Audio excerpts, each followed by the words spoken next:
Y do we don't cry, हम रोते क्यों नहीं हैं? पहला प्रश्न।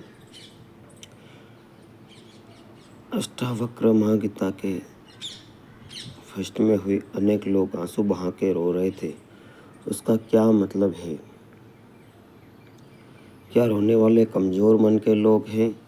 आपकी वाणी का यह प्रभाव है, कृपया इस पर थोड़ा प्रकाश डालें। एक बात पक्की है, पूछने वाले कठोर मन के आदमी, आंसुओं में उन्हें सिर्फ कमजोरी दिखाई पड़ी। एक बात पक्की है, पूछने वाले व्यक्ति की आंख के आंसू सूख गए हैं,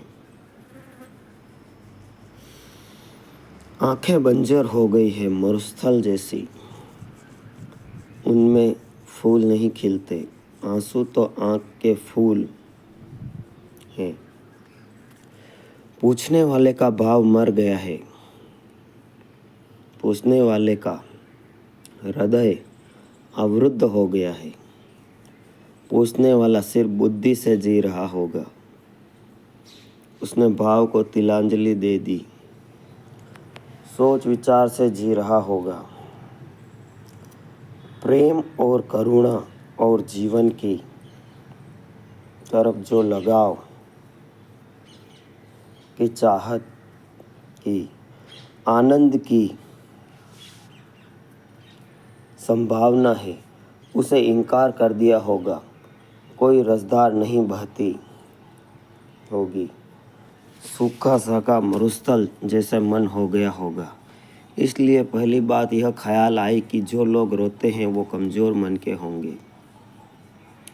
किसने कहा तुम्हें कि रोना कमजोरी का लक्षण है?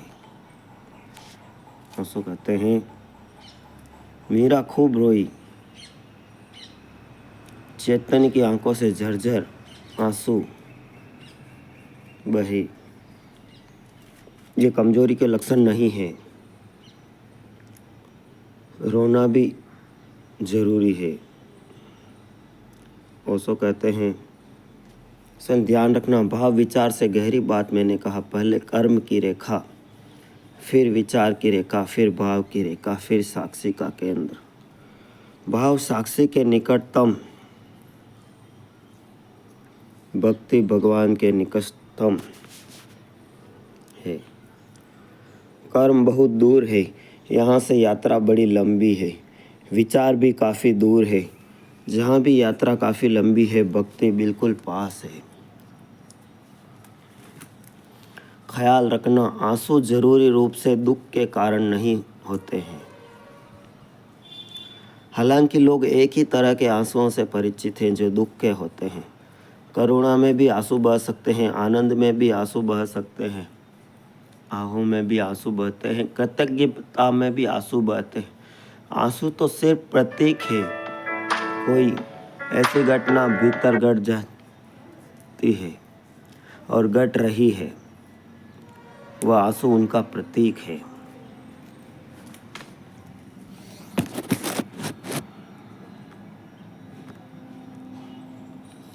इनकी संभालना मुश्किल है, दुख या सुख।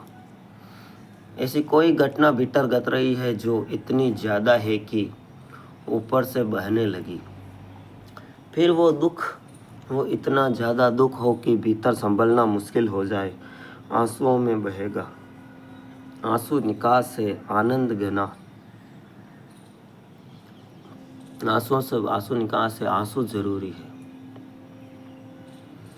अतिरेक से जुड़े हैं, जिस चीज़ का अतिरेक हो जाएगा, आंसू उसी को लेकर बहने लगेंगे। जो भी रोए उनके भीतर कुछ अतिरेक हुआ होगा, उनके हृदय पर कोई चोट पड़ी होगी, उन्होंने कोई मरमर सुना होगा, अज्ञात का। दूर अज्ञात की किरण से उनके हृदय को स्पर्श किया होगा, उनके अंधेरे में कुछ उतरा होगा। कोई तीर उनके हृदय को टीला और उल्लास से भर देगा। रोक न पाए अपने आंसू।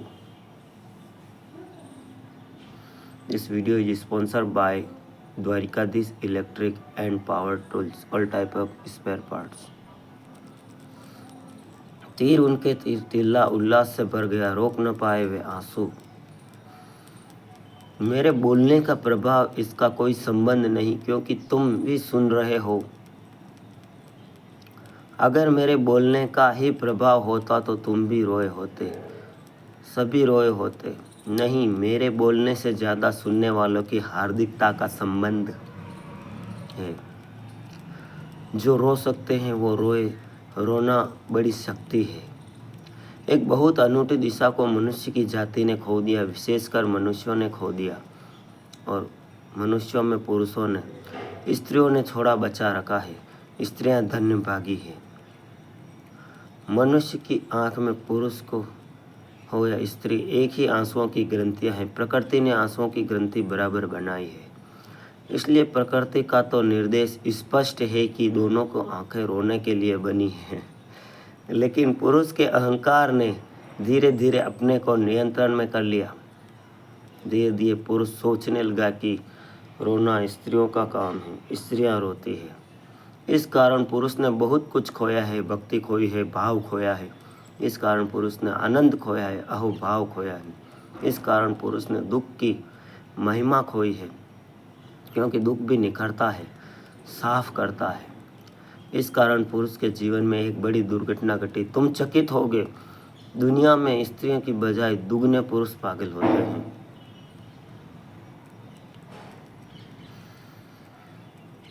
और यह संख्या बहुत बढ़ जाए अगर युद्ध बंद हो जाए, क्योंकि युद्ध में पुरुषों का पागलपन काफ़ी निकल जाता है, बड़ी मात्रा में निकल जाता है। अगर युद्ध बिल्कुल बंद हो जाए, 100 साल में पुरुषों में 90% पुरुष पागल हो जाएंगे।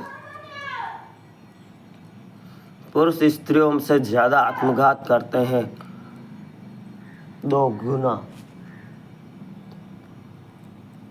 आमतौर से तुम्हारी धारणा होती है, तुम सोचते हो स्त्रियां ज़्यादा आत्मघात करती हैं, बातें करती है स्त्रियां करती है आत्मघात, ऐसी गोली वगैरह खा के।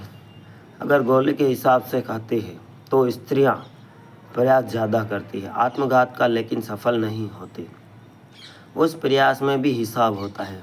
ओशो कहते हैं वस्तुतः स्त्रियां आत्मघात नहीं करना चाहती। आत्मघात तो उनका केवल निवेदन है, शिकायत का। वो यह कह रही है कि ऐसा जीवन जीने योग्य नहीं, कुछ और जीवन चाहिए। वो तो सिर्फ तुम्हें खबर दे रहे कि इतने वज्र हृदय हो गए हो कि जब तक हम मरने को तैयार हो शायद तुम हमारी तरफ ध्यान ही न दोगे। यह सिर्फ तुम्हारा ध्यान आकर्षित कर रही है।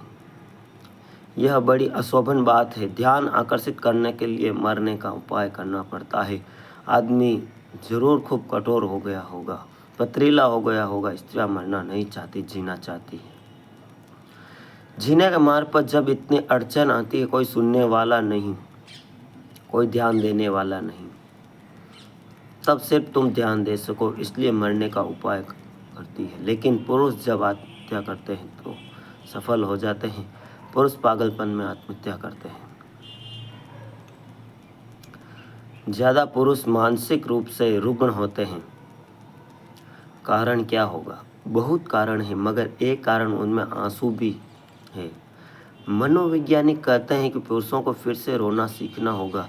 यह बल नहीं है जिसको तुम बल कह रहे हो, वह बड़ी कठोरता है।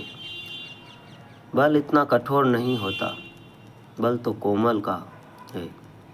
तुमने देखा पहाड़ से झरना गिरता है, जल प्रपात गिरता है, कोमल जल। चट्टानें बड़ी सख्त चट्टानें जरूर सोचते होगी हम मजबूत हैं, ये जलदार कमज़ोर है, लेकिन अंततः जलदार जीत जाती है, चट्टान रेत होकर बह जाती है। परमात्मा कोमल के साथ है, निर्बल के साथ। बलराम एक फूल खिला है, पास में पड़ी है एक चट्टान। चट्टान जरूर दिखती है मजबूत, फूल कमज़ोर। लेकिन तुमने कभी फूल की शक्ति देखी, जीवन की शक्ति? कौन चट्टान को सिर झुकाता है? तुम पत्थर को लेकर तो भगवान के चरणों में चढ़ाने नहीं जाते। तुम चट्टान सोच के बड़ी मजबूत है, चलो अपनी को भेंट कर दे, ऐसा नहीं है। तुम फूल तोड़ कर ले जाते हो। फूल का बल है, फूल की गरिमा है, उसकी कोमलता, उसका बल है। उसका खिला उसका बल है, उसका संगीत उसका सुगंध उसका बल है, उसकी निर्बलता में उसका बल है। सुबह खिला है सांझ मुरझा जाएगा, यही उसका बल है, लेकिन खिला है। चट्टान कभी खिलती नहीं, बस है चट्टान मुर्दा है। फूल जीवंत मरेगा क्योंकि जिया है, चट्टान कभी नहीं मरती। ऐसा कहते हैं कि तुम अपनी प्रेयसी को कोई चट्टान पत्थर ले जाके नहीं देते हो, एक फूल देते हो कोमल। तो फूल शक्तिशाली है। दोस्तों वीडियो पसंद आ रहा तो एक लाइक है, छोटा सा प्यारा सा कमेंट करें। और हमारे कुछ मित्रों ने कमेंट किया था कि सर चाय के बारे में कुछ बताएं। चाय के बारे में गांधी जी, महात्मा गांधी कहते थे कि यह जहर है, यह सच्ची बात है, चाय जहर है। अगर आपको चाय पीनी ही है तो आप काढ़ा पिए, या नींबू का काढ़ा पिए, या चाय पत्ती का काढ़ा उबाल कर पिए, उसमें लौंग, काली मिर्च, अदरक वगैरह। और अगर आप चाय पीने के ज़्यादा ही शौकीन हैं, उसमें थोड़ा सा दूध डाल सकते हैं। जो दूध वाली चाय है उसमें जितना अधिक दूध होगा वह जहर बन जाएगी, यह बात फैक्ट है। आप गूगल पर सर्च करें, कई किताबें पढ़ें, आपको यह फैक्ट पता चलेगा। तो आज के बाद चाय पिए, या तो बहुत ही जैसे कि एक किलो पानी में जैसे कि 20 ग्राम दूध, या फिर काढ़ा पिए। दोस्तों वीडियो में आगे बढ़ते हैं। औसो कहते हैं कि कोमल बनो, आंसुओं को फिर से पुकारो, तुम्हारी आंखों को गीता कविता से भरने दो, अन्यथा तुम वंचित रहोगे। बहुत सी बातें से तुम्हारा परमात्मा भी एक तर्क जाल रहेगा, हृदय की अनुभूति नहीं, एक सिद्धांत रहेगा, एक सत्य का स्वाद और सत्य की प्रतीति नहीं। जो आंसू बहाकर रोए थे वे सौभाग्यशाली, वे बलशाली। फिक्र ना करो, तुम क्या कहोगे उनको, लोग क्या कहेंगे, उसकी फिक्र लगती है, लोग क्या कहेंगे। हमारे यहाँ कहा भी जाता है कि सबसे बड़ा रोग क्या कहेंगे लोग, लोगों की परवाह छोड़े। सुबह सुबह आप साइकिल चलाते, साइकिलिंग एक्सरसाइज करते हैं, कुछ लोगों को शर्म आती है, शर्म की क्या बात है।